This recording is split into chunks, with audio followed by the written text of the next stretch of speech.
artificial intelligence will completely transform our world. But what is AI? Why will it affect you? And how can you and your business survive and thrive through the AI revolution? Welcome to AI and You. Here is your host, author, speaker, and futurist, Peter Scott. Hello and welcome to episode 178. My guest today is Jaan Tallinn. And there are so many things about him that ought to be the first words out of my mouth when describing him, since my mouth is linear, though in no particular order.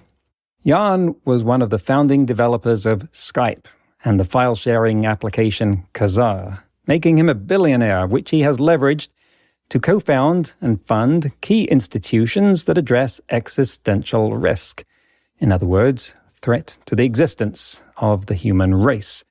Those are the Centre for the Study of Existential Risk, or CSER, in Cambridge, England, and the Future of Life Institute, FLI, in the other Cambridge, in Massachusetts.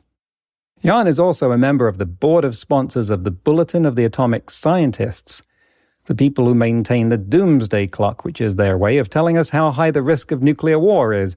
And it is currently, let me see, set to 90 seconds to midnight, the closest to global catastrophe it has ever been. Speaking of which, one of the people we mention is Eliezer Yudkowsky, an AI researcher who's risen to greater prominence lately because of his quite dire assessment of the existential risk we're facing. I'm not going to expand upon everything he's saying right now because it would drown out the conversation you're about to hear. That's for another time, but you should definitely be paying attention to what he's saying. Eliezer is founder of the Machine Intelligence Research Institute, MIRI, another organization focused on existential risks, in this case exclusively from AI, and Jaan also donated to MIRI. So you get the thread here that Jaan is someone who's practiced putting his money where his mouth is when it comes to doing something about risks from AI, and on a scale that makes an enormous difference. You'll hear a reference to two open letters that were delivered from the AI community to the world this year, one from FLI on March 22nd, co-signed by Jaan, calling for a 6-month pause in the training of large language models. The other, released by the Center for AI Safety on May 30th, consisted of one sentence, which said, "Mitigating the risk of extinction from AI should be a global priority alongside other societal scale risks such as pandemics and nuclear war." And it was signed by Jaan along with many other AI luminaries. These letters got a great deal of press and obviously generated some controversy. A couple of other terms we dropped that I should explain in advance. It's really quite an information-dense interview. This is what it's like when two developers go at it. Turns out that's the role we both identify with the most. The first is philosopher Nick Bostrom's book Superintelligence, which made a big impact on some key people when it landed in 2014, exploring what could happen if and when we had raised a machine to be superintelligent. Essential reading. Second is the precautionary principle, which basically says that when the potential consequences of some action are catastrophic, we ought to limit the application of that action, even if the chances of those consequences are very small. This does, however, mean that you know that the chances are not zero, and that has implications you'll hear me refer to. Without further ado, joining us from Estonia, here is Jaan Tallinn. Jaan Tallinn, it's an extreme pleasure to welcome you to the show. You have done more than probably anyone else, and certainly with less public attention than anyone making a commensurate contribution to the mitigation of existential risk. I feel like I want to say you speak softly and carry a big carrot. How did you make this transition from being a developer, a mindset I certainly understand, to, if I could use the term, existential risk philanthropist? What was that journey? What realizations prompted that? First of all, I don't think I have made the transition because I still develop and I write code like every week pretty much. It's like one of the things that I just love to do. But the main thing that caught my attention in, I think in 2008, were Eliezer Yudkowsky's writings on, back then it was a blog called Overcoming Bias. Now that he has transitioned over his writings to Less Wrong, and they're known as Less Wrong sequences. So yeah, he was just making this crazy sounding case that AI default outcome is not going to be good for us. And we need to actually put in work, invest work in order to ensure good outcomes. That caught my attention and I went from there. Well, since you've already gone to Eliezer, I feel I would need to bring up the elephant in the room, which is what he's saying right now, which is pretty absolute in terms of where we're going. The statements he's made about that are essentially, it's over, there's nothing we can do, it's too late. I don't think I'm representing him unfairly there, although correct me if you think so. Where do you stand with respect to that level of prognostication? I mean, first of all, I don't think Eliezer says that it's completely over, but yes, it's like he is very, very pessimistic at this point. But he has been kind of admitting that the traction that problems are getting in the kind of wider society has surprised him, and he feels more hopeful about social interventions now than he has ever felt, and political interventions. But yeah, like I'm a little bit more optimistic than Eliezer is because everybody is, but my sort of prior or default thinking is like very close to him because, yeah, as I argued in my Oxford Union note last week, the big problem with current AI is that frontier models are not built, they're grown in a way that we don't really control what's happening under the hood, which means we are basically summoning random minds and relying on the fact that they are not very competent, which might not last long. And then that evokes the sort of scenarios that Nick Bostrom was bringing up with superintelligence, that it could evolve beyond our control. And I think we all thought that was possible, but not as close as what's been happening now. To what extent do you feel that we have not got sufficient control over the AIs that have been released and are being developed right now?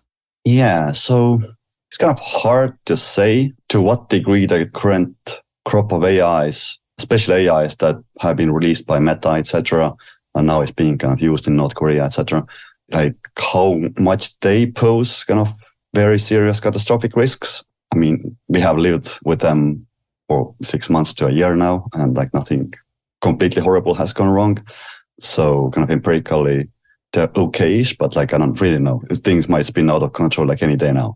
But like my main worry really is kind of the next generation, where this is coming. Because if you look at the capability differences between GPT-2, 3, 4, this like really quick ramp up of capabilities. I mean, GPT-3 got my attention. And when I first saw the GPT-4 transcripts about a year ago, they were pretty shocking to me because GPT-3 managed to shock me in a way that it was the first AI that got grammar correct. So it no longer made grammar mistakes, which was very surprising to me. But the text wasn't super coherent. Whereas GPT-4, suddenly the text is coherent. It still hallucinates, but the coherence is the thing that really surprised me a year ago. Right. And it was doing things like passing Winograd schema tests, which were at least once thought to be a fairly reliable test for AGI. And obviously, we've moved the goalposts on that. But you were a signatory to two important open letters that happened in the last year, one calling for a 6-month pause in the development of large language models, and the other stating that AI was posing an existential risk. What did you hope to achieve with that level of publicity? So, I mean, the first one, I don't think I had like any choice to not sign because I was a co-author of the letter. So before the letter, in early March, I wrote this memo that I distributed to like AI safety community and adjacent people, where I kind of made like two observations. One is that I see like kind of heightened anxiety among AI researchers themselves and AI developers. And I thought it was important to make this anxiety common knowledge because the rest of the world doesn't know yet that people close to AI are now so worried. And the second thing is that there are more and more calls for some kind of pause or moratorium. Perhaps we should kind of start promoting this idea. And the FLI letter was like an outgrowth of the second point. The first point, there was like one group that started doing like a survey to make it kind of common knowledge, but I don't actually know how far that survey went. Did we get a pause? Was there a way of measuring it? I mean, all I can tell is that we don't have GPT-5, but I don't know if that was what was going to happen anyway. Yeah, so I don't think we got like counterfactual pause. I think if the letter hadn't happened, the AI development probably would be pretty much at the same point. We did get a pause because people just like were waiting for H100s to be delivered and wired up. But yeah, I don't think the letter had like any material effect on the race, on the suicide race. But it certainly caused like a lot of discussion to happen. And I think the second letter that you mentioned, Kai's Center for AI Safety, were actually just a couple of weeks ago accepted a board position at they're like a letter, they're sort of like one sentence extinction statement, I think was like downstream of the FLI letter. And I think it's like very, very useful to have because like the claims that AI extinction risk is something that only like a fringe group of people too hung up on science fiction believe, that is just like demonstrably not true now. Right. And a year ago, any talk about this existential risk was confined to either Eliezer or Roman Yampolsky or Stuart Russell or people who are generally regarded as fringe. And the explosion in development of large language models and those open letters propelled that into the more mainstream. And then a lot more people felt more comfortable saying that they were in alignment with that level of concern. And then, of course, the public narrative took off with full Terminator panic in many quarters. But now we're seeing things like the UK AI summit and supposedly something coming up from the White House. I don't know when. Do you think that that level of government interest, official interest, which might make more of a difference and a useful difference than talk shows talking about Terminators, was motivated and encouraged, propelled to some degree by the open letters? I think so, yeah. Like even, I think the European Commissioner Vestager, she like just explicitly said that like the open letter, roughly quoting him, that the open letter kind of demonstrated that there is like much more wider concern about these things than the regulators had previously realized. So yeah, I think so. Going back to what we were talking about a little while ago, about the level of risk posed by the current models, I think we're not anticipating that those are going to go rogue at any point. But what they did demonstrate is what we will do with that level of intelligence. It was Roman Yampolsky who pointed this out to me, especially, that if you think about the Asilomar principles and some of the things that they say in there about essentially don't hook these things up to the internet, don't hook anything with a capability you don't know up to recursive self-improvement. We had people doing that with these models within a week, figuring out how to make agents out of them, figuring out how to get them to autonomously improve code in running systems without human intervention. And that presaged some obvious level of concern that we are likely to not be very responsible with whatever this turns into in the future, which might be even more capable and risky. What do you think about that? Yeah, I do think we live in a very unstable times. A friend of mine in the AI safety community, he estimates that there are about perhaps like 20% of AI developers who actually either want to exterminate humanity or see it as an acceptable cost for bringing about the AI era. Certainly the inventor of reinforcement learning, Rich Sutton, has been explicitly public about his position, which is that, which also kind of demonstrates why kind of open source, kind of academic information sharing, while really good in general, is just really bad because you're empowering those 20% who want to exterminate humanity. I want to get at how your developer background intersects with this role now of taking this position on the world stage to act in a way that mitigates a risk to the whole human race. I mean, that's something that, for myself as a developer, I went through quite the transition in getting into public speaking because as someone with Asperger's and extreme introversion that was painful, but it was motivated by having 2 daughters and realizing that they have a future that might not be as good as the life I've had. And for some reason, the thing that came to me to do something about that involved public speaking and other things that were not on the face of it compatible with being a software developer, but that was what it was. So I went through that transition. Did something similarly motivate you in terms of concern for the future? Because a lot of people can have these pessimistic predictions, but then go, well, but what can I do about it? Or what difference does it make? Or I'm not going to be around.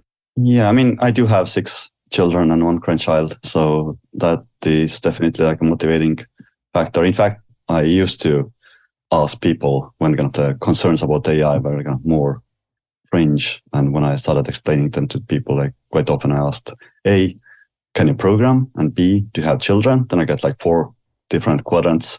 I could kind of customize my explanations about the existential risks.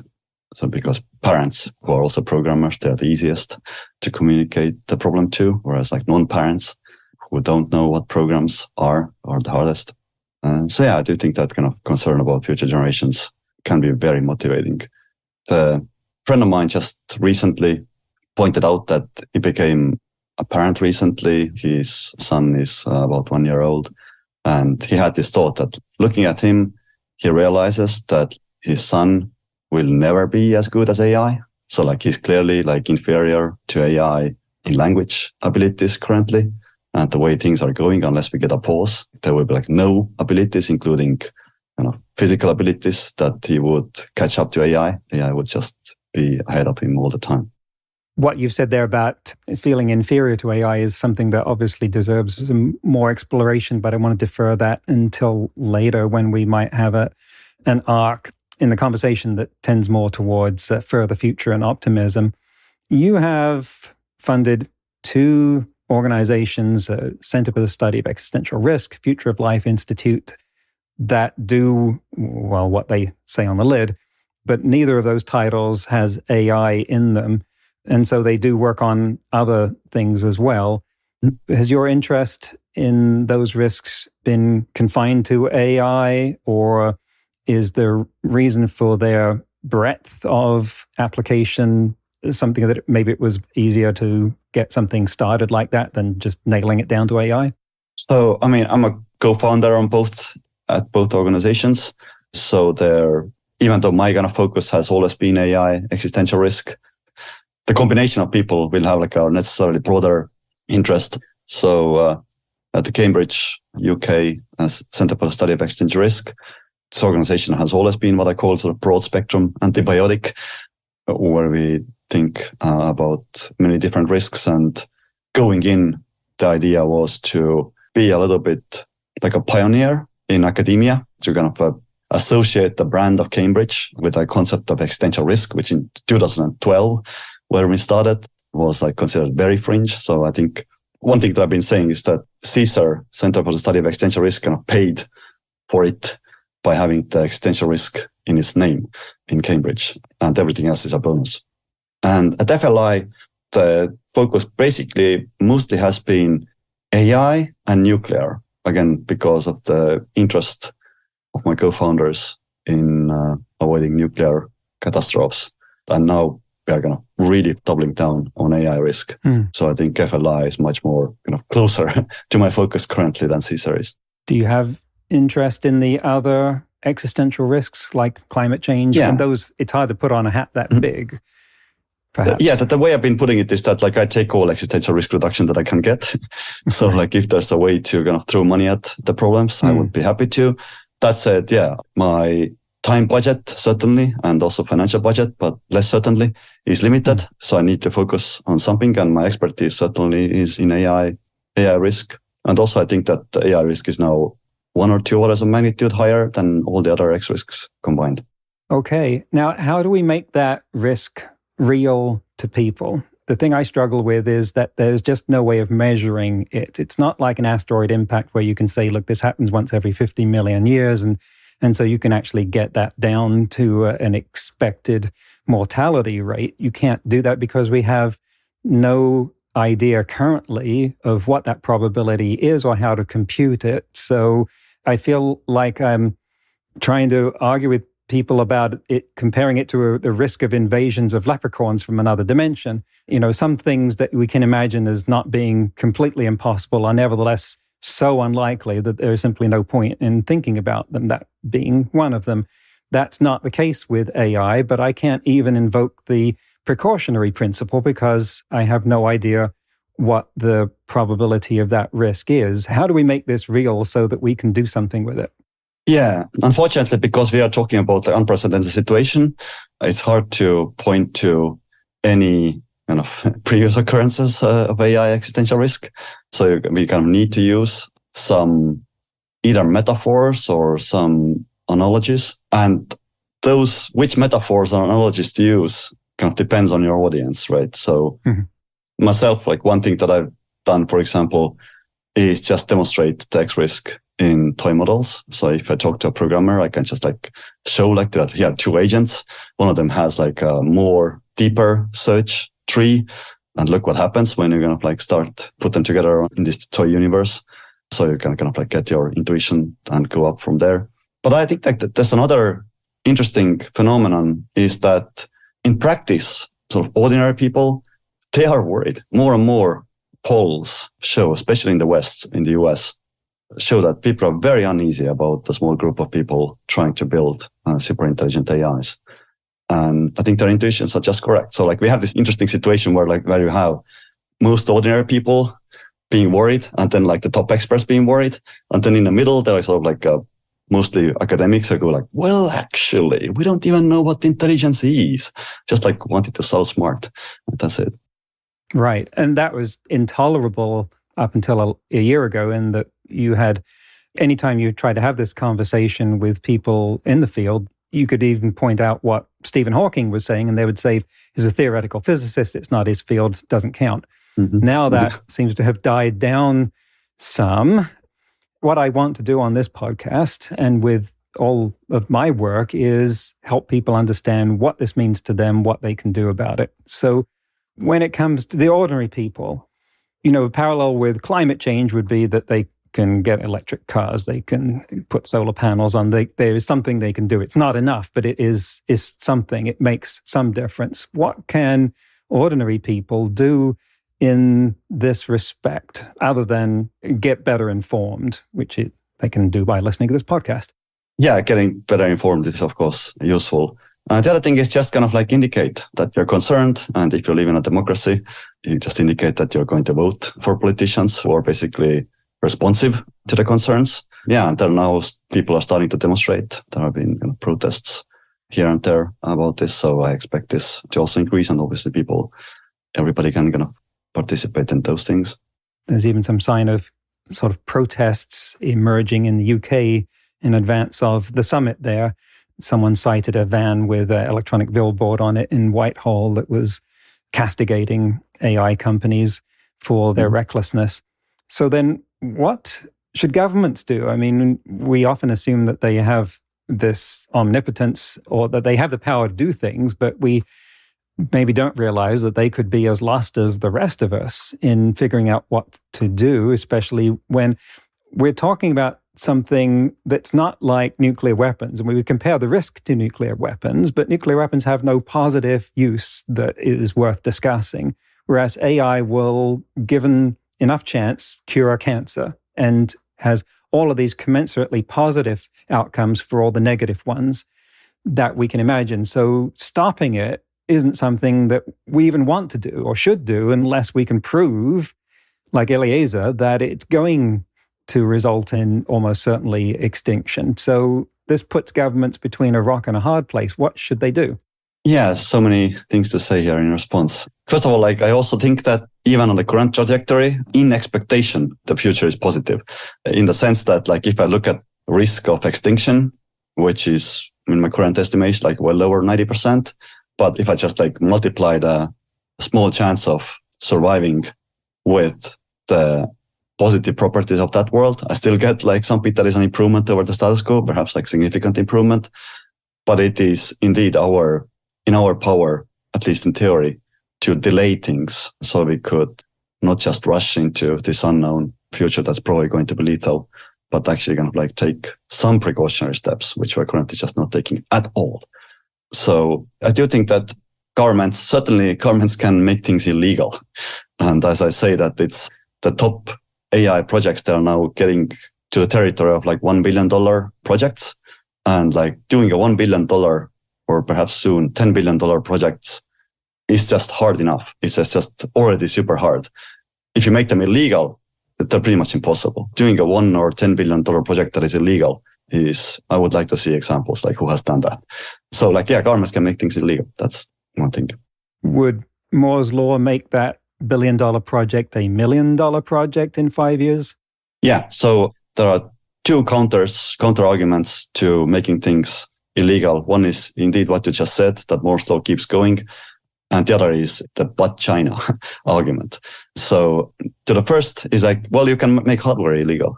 You can also say that, yeah, producing graphics cards above certain capability level is now illegal. And suddenly you have like much, much more runway as a civilization. And when it comes to China, yeah, we need like international coordination. That's why I'm really glad that the UK AI Summit actually does include Chinese as kind of full first order citizens. This could be a misinformed view here, but does that level of hardware prohibition work when you can scale it over enough chips? Because parallel processing will get you anywhere. And then it's the question of, well, what is running in this data center? What if 90% of this data center is running a model just on lower capability chips? Do you get into a territory of having to put surveillance on what code is running in a data center? Yeah. I mean, regulating software is much, much more harder than hardware. But I can certainly imagine scenarios where you have kind of requirements to report the possession of hardware chips that can be used for AI training.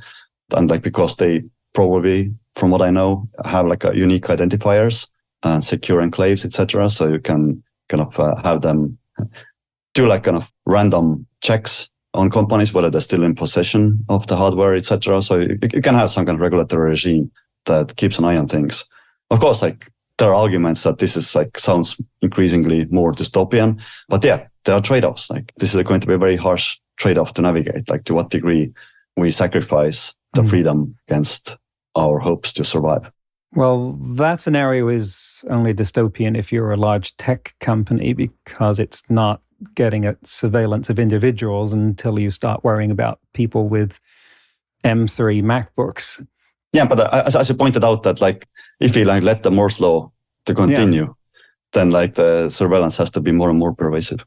Right, and then there's the but China argument. Yes, again, because they may take that path. Now, although it doesn't get into the kind of prescriptions that you've been talking about on hardware, what do you think of the EU AI Act? Is it going the right way? Is it a useful stepping stone? I don't know much about the current state of things. What I do know, I was on this EU's high-level AI expert group, and because it happened before ChatGPT, the discussions were like very painful there when it comes to like looking at the future of general AI, or now as it now is known, generative AI. So like there was like an entire work group working on this so-called speculative scenario where AI doesn't stop where it is but continues to improve. Apparently that was deemed too speculative. And the entire output of that work group was like a section in the report was condensed into one paragraph. Then that one paragraph was condensed into one footnote, and then that footnote was reworded to sound dismissive. And I think a bit of that result is that the biggest weakness of the AI Act is it doesn't really know what to do with this generative AIs, and a lot of the discussion has been focused on there from like industry. There's like a pressure to like just continue to not talk about anything generative, just like explicitly leave it out. And then FLI, for example, Future of Life Institute we have our own lobbyists who basically trying to make sure that this will not be the case, and it will cover generative AI, which probably is the most dangerous kind of AI there is. We had Risto Uuk on the show talking about the EU AI Act, and that was before generative AI, and that was before the large language models came into prominence last November. And so it seemed that already those developments leapfrogged past what they had been anticipating, or had anticipated in the Act at that time. Now, that's the end of the first half of the interview, which is another one of those I've split across 2 weeks to give you time to digest it. Honestly, if I was taking that principle seriously enough, I should probably split this interview across 10 weeks to give you time to digest all the things we're digging up, but 2 is what we've done. You heard mention there of Roman Yampolsky and Stuart Russell, both of whom have been on this podcast. Roman was on in episodes 16, 17, and 160, 161. And Stuart was in episodes 86, 87.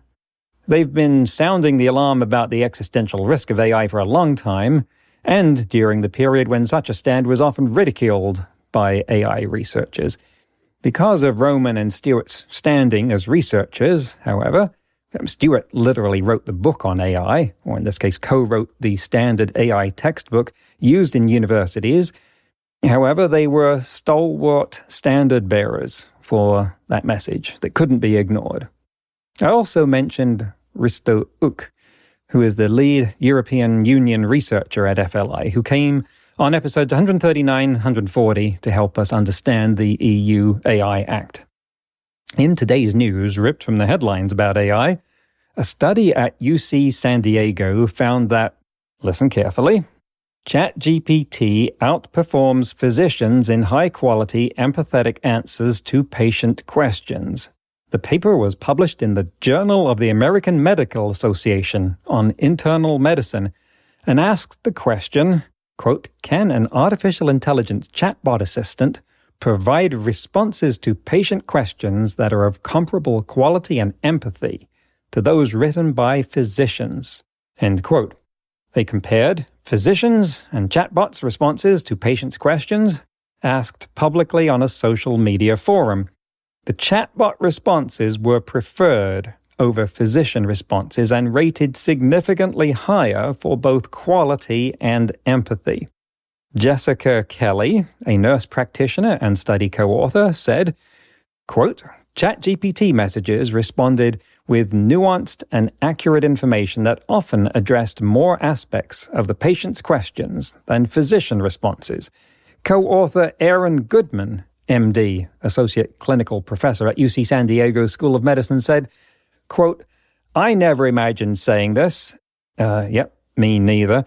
Back to the quote, but ChatGPT is a prescription I'd like to give to my inbox. The tool will transform the way I support my patients, end quote.